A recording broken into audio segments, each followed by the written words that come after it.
సుబ్రహ్మణ్యేశ్వర స్వామియే నమః. రాను రాను పూజ చేసేటప్పుడు భక్తి కన్నా కూడా అనుమానాలు, భయాలే ఎక్కువైపోతున్నాయి. పూజ అంతా కూడా భయాలు, ఆందోళనతోటే, అనుమానాలతోటే పూజ అయిపోతుంది. భక్తి తగ్గిపోతుంది. దీనికి కారణం కనిపించిన విగ్రహం, కనిపించినటువంటి చిత్రపటాలన్నీ తెచ్చి ఇంట్లో పెట్టుకోవడం. కాశీనో లేదంటే శ్రీశైలము వెళ్ళినప్పుడు అక్కడ ఏదో శివలింగం తెచ్చుకోవడం, లేదా ఏదైనా చిత్రపటం తెచ్చుకోవడం, లేదంటే ఏ జూబ్లీహిల్స్ పెద్దమ్మ తల్లి దగ్గరకో లేదంటే ఏదైనా అమ్మవారి దగ్గరికి వెళ్ళినప్పుడు అక్కడ మళ్ళీ ఒక చిత్రపటం తెచ్చుకోవడం, మళ్ళీ ఏదైనా ఫంక్షన్స్ జరిగినప్పుడు అక్కడ వారేదో గిఫ్ట్ కింద వారొక విగ్రహమో ఏదైనా చిత్రపటమో ఇవ్వడం, అలాగే మీకు ఇష్టమైనటువంటి దేవుడి యొక్క చిత్రపటాన్ని తెచ్చుకోవడం. ఇలా చేయడం ద్వారా తెచ్చుకునేటప్పుడు బాగానే ఉంటుంది. తెచ్చి పూజ రూమ్లో పెట్టిన తర్వాత పూజ చేసేటప్పుడు ఇక అనుమానాలు. ఎన్ని చిత్రపటాలు పూజా మందిరంలో ఉండొచ్చు, ఇంతకు మించి ఏమైనా నెంబర్ ఉంటుందా, ఇంతకు మించి ఉండకూడదు అని ఏమైనా ఉంటుందా, ఇలాంటి సందేహాలు. అలాగే తెచ్చిన తర్వాత ఈ చిత్రపటాలు ఎటువైపు పెట్టాలి, తూర్పు పెట్టాలా, ఉత్తరం పెట్టాలా, పడమర పెట్టాలా, ఎటువైపు పెట్టాలి, ఇలాంటి అనుమానాలు.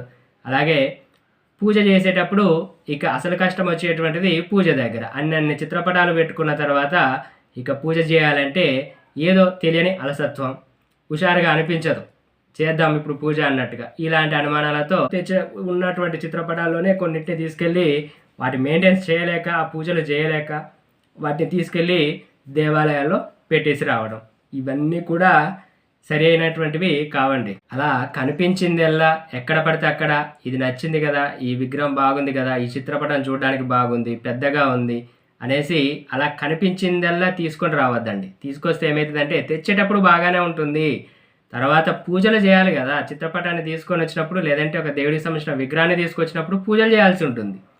ఆ పూజలు చేసేటప్పుడే అసలు సమస్య మొదలవుతుంది. అన్ని చిత్రపటాలు కానీ విగ్రహాలు కానీ తుడుచుకొని వాటికి బొట్లు పెట్టడము, పూజలు, నైవేద్యాలు ఇవన్నీ కూడా చిన్న విషయం కాదు కదా. సో ఇలాంటివన్నీ ఇక మొదలవుతుంటాయి, అనుమానాలు మొదలవుతుంటాయి, భయాలు. మళ్ళీ ఇక్కడ ఉన్న చిత్రపటాన్ని తీసి దేవాలయంలో పెడితే ఏమైనా జరుగుద్దా, ఇలాంటి అనుమానాలతోటే పూజలు చేయకపోవడమే కాకుండా అనుమానాలతోటే జీవితం అంతా అయిపోతుంటుంది. అలాగే కొంతమంది చిత్రపటానికి చూడండి, ఇక్కడ జనరల్గా చిత్రపటానికి ఇట్లా నుదుట బొట్టు పెడితే సరిపోతుందన్నమాట. చాలామంది ఏం చేస్తారంటే ఇక్కడ నుదుట బొట్టు పెట్టిన తర్వాత వాళ్ళకొక ఏమంటాం సాటిస్ఫాక్షన్ ఉండదన్నమాట.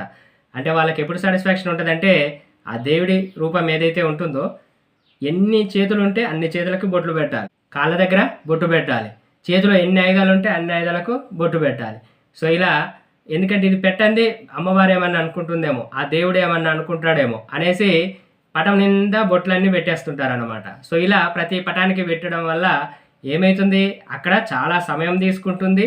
అలాగే మళ్ళీ ఈ అనుమానాలు, మళ్ళీ ఒకవేళ పెట్టకపోతే ఇక్కడ నేను బొట్టు పెట్టలేదు, లేదంటే పాదాల దగ్గర బొట్టు పెట్టడం మర్చిపోయాను, లేదంటే ఇలా ఉన్న అభయహస్తం దగ్గర బొట్టు పెట్టడం మర్చిపోయాను, ఇలాంటి భయాలు అన్నమాట. సో ఇలా ఎక్కువ తెచ్చిపెట్టుకొని ఇలాంటి అనుమానాల కన్నా కూడా తక్కువ ఉన్నాయనుకోండి, పూజ సింపుల్గా ఉంటుంది, భక్తి ఏకాగ్రత నిలుస్తుంది. మనం ప్రధానంగా చెప్పాల్సింది ఏంటంటే ఏకాగ్రత నిలుస్తుంది. ఎంత తక్కువ ఉంటే అంత మంచిది.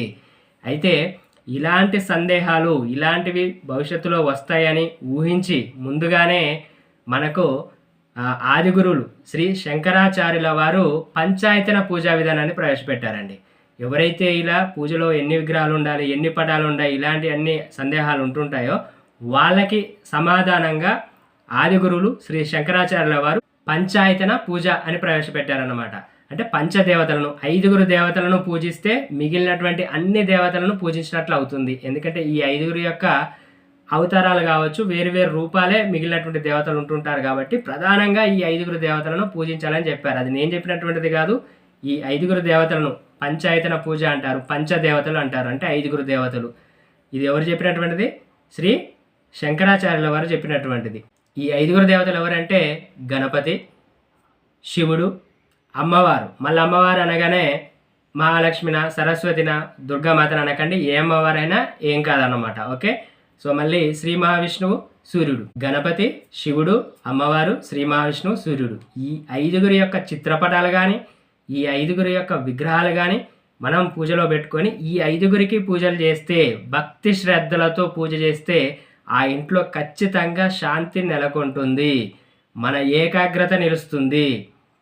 ఎందుకంటే ఉన్నవి 5 కాబట్టి ఇక్కడ మీరు గమనించండి, మనకి ఏ పనిలో కూడా ఏ పని చేసినా ఆటంకం కలగొద్దు అన్నా కూడా, పూజ చేయాలన్నా కూడా పూజలో ఆటంకం కలగొద్దని మనం ఏం చేస్తాం, ముందుగా గణపతి పూజ చేస్తాం. సో ఈ 5గురిలో గణపతి ఉన్నాడు కదా. అలాగే తర్వాత వచ్చేసరికి శివుని యొక్క అవతారాలు ఉన్నాయి. అంటే కొన్ని మనకి ఇప్పుడు ఆంజనేయుడు ఉన్నాడు, ఆయన అవతారమే కదా. దక్షిణామూర్తి ఉన్నాడు, ఆయన అవతారమే కదా. వీరభద్రుడు ఉన్నారు, ఆయన అవతారమే కదా. ఇలా మనకు వేరు రూపాలన్నీ కూడా ఈ శివుడిని పెట్టుకున్నట్లయితే వాళ్ళందరికీ పూజించిన ఫలితం వస్తుంది. అలాగే శ్రీ మహావిష్ణువు, ఆయన చాలా అవతారాలు ఉంటాయి. ఇప్పుడు రామ పరివారం ఉంటుంది, అవన్నీ మనం ఇప్పుడు శ్రీ మహావిష్ణువుని పెట్టుకుంటే రాముని పూజించినట్టే, కృష్ణుని పూజించినట్టే. అలాగే అమ్మవారిని చెప్పాం ఈ 5గురిలో. అమ్మవారిని పూజిస్తే ఆమె లక్ష్మి, ఆమె దుర్గాదేవి, ఆమె ముత్యాలమ్మ, ఆమె సకల అమ్మవార్లు. సో అలాగే సూర్యుడు, మనకు కనిపించేటువంటి ప్రత్యక్ష దైవం సూర్యుడు. ఆయన కారణంగానే ఈ ప్రపంచమంతా కూడా మనకి ఇక్కడ వెలుగు అనేటువంటిది, కాంతిని ఇచ్చేటువంటి భగవంతుడు ఆయన. ఈ 5గురికి మనం పూజ చేయడం ద్వారా మిగిలిన అన్ని దేవతలకు పూజించినటువంటి ఫలితం ఉంటుందన్నమాట. ఈ 5గురి యొక్క రూపాలే మిగిలిన వాళ్ళ అన్ని కూడా ఉంటుంటాయి కాబట్టి ఈ 5గురిని పూజ చేయమని చెప్పారు. ఈ 5గురికి పూజించడాన్ని పంచాయతన పూజ అంటాం. ఈ పంచాయతన పూజా విధానాన్ని చెప్పినటువంటిది ఆదిగురులు శ్రీ శంకరాచార్యుల వారు అన్నమాట. కాబట్టి మనకి ఇలాంటి అనుమానాలు భవిష్యత్తులో వస్తాయని ఊహించి ఆయన ముందుగానే ఇలాంటి విషయాలు ఎప్పుడో చెప్పడం జరిగింది. కాబట్టి పూజా మందిరంలో వీలైనంతని తక్కువ విగ్రహాలు లేదా చిత్రపటాలు, అంటే ఈ 5గురిని పెట్టి పూజించడం ద్వారా మనకు సకల సంపదలు అలాగే ఇంట్లో శాంతి నెలకొంటుందన్నమాట. అయితే దీంట్లో మీకు ఈ 5గురిలో ఏం చేయాలంటే, మీకు సపోజ్ విగ్రహాలు ఉన్నాయనుకోండి, విగ్రహాల విషయంలో గుర్తుపెట్టుకోండి, విగ్రహాలు ఎప్పుడు కూడా మన బొటనవేలు కంటే ఎత్తు ఉండకూడదు, దీనికన్నా చిన్నగానే ఉండాలి, లేదా దీనికి సమానంగానైనా ఉండాలి, తప్పితే దీనికన్నా ఎత్తు ఉండకూడదు, తక్కువ ఉన్నా పర్లేదు.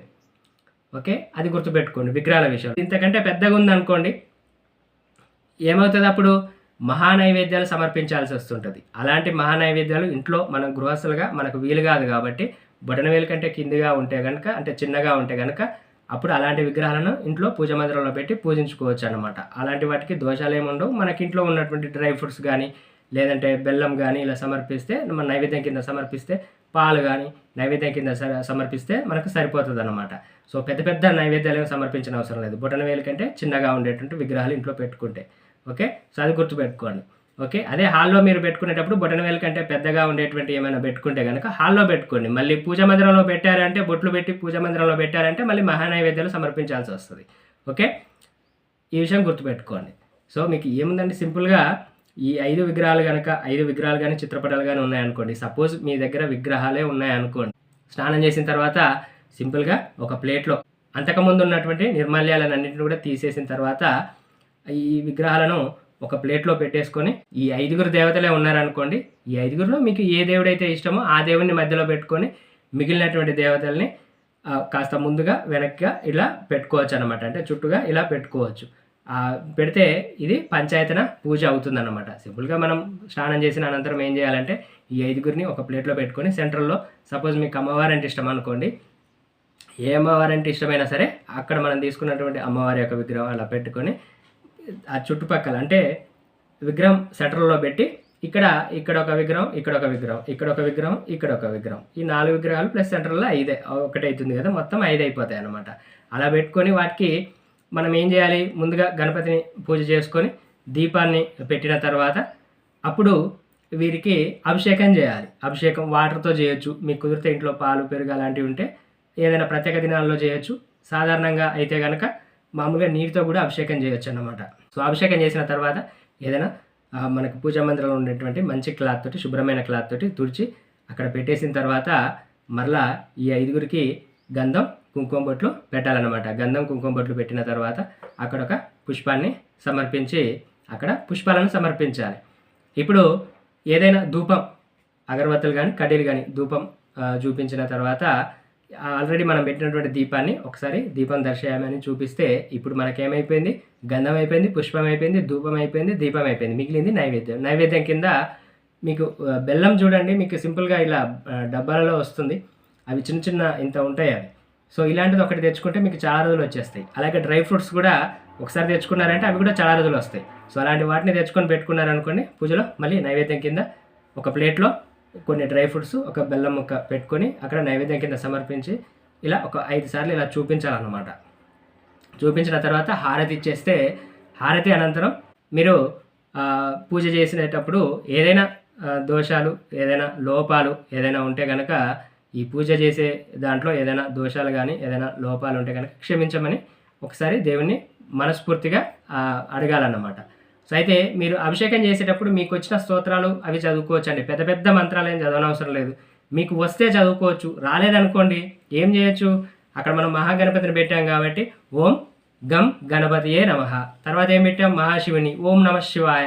తర్వాత ఏం పెట్టాం, అమ్మవారిని శ్రీమాత్రే నమః. నెక్స్ట్ ఎవరని చెప్పాం, మహావిష్ణువు ఓం నమో నారాయణాయ. నెక్స్ట్ ఏం చెప్పాం, సూర్యుడు ఓం సూర్యాయ నమః.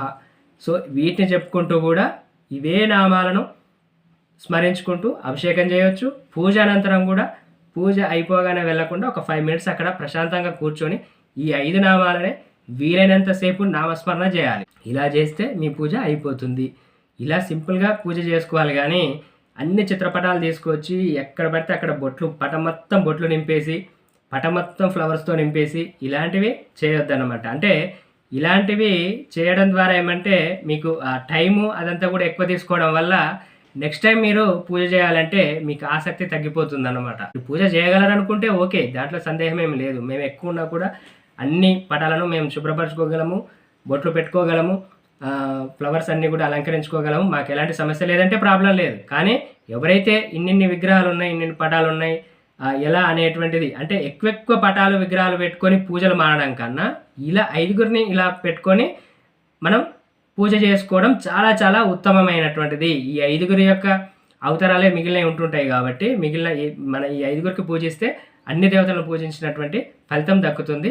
సో ఎవరైతే ఇలా పూజ చేస్తారో ఇలా ఏంటంటే చిన్నగా ఉండడం వల్ల ఏమవుతుందంటే పూజ చేయాలంటే మీకు చాలా యాక్టివ్గా ఉంటారన్నమాట. పూజ చేయాలన్న అది ఉంటుందన్నమాట, ఆ ఇంట్రెస్ట్ ఆసక్తి ఉంటుంది. కాబట్టి వీలైన ఎక్కువసార్లు పూజ చేస్తారు, ఫలితంగా ఇంట్లో శాంతి నెలకొంటుందన్నమాట. సో ఇది విషయం. సో అయితే నా యొక్క సజెషన్ ఏంటి అంటే ఈ 5గురితో పాటు మీకు కుదిరితే కామధేను తెలుసు కదా, కామధేను ఆవు ఉంటే ఆవు దూడ ఆవు యొక్క పాలు తాగుతున్నట్టుగా ఉంటుంది చూడండి, అది కూడా ఒకటి తెచ్చిపెట్టుకున్నారనుకోండి 5గురితో పాటు ఇక మీకు సకల శుభాలు కలుగుతాయన్నమాట. ఆ ఇంట్లో ఐశ్వర్యం అలాగే శాంతి ఉంటుంది. అయితే మా ఇంట్లో దేవుడికి సంబంధించినటువంటి ఏ చిత్రపటాలు ఉన్నాయి, అలాగే దేవుడికి సంబంధించినటువంటి ఏ విగ్రహాలు ఉన్నాయి, మేము ఎలా పూజ చేస్తామనేటువంటిది కూడా అప్కమింగ్ వీడియోస్లో మీకు చూపించడం జరుగుతుంది. శివార్పణం.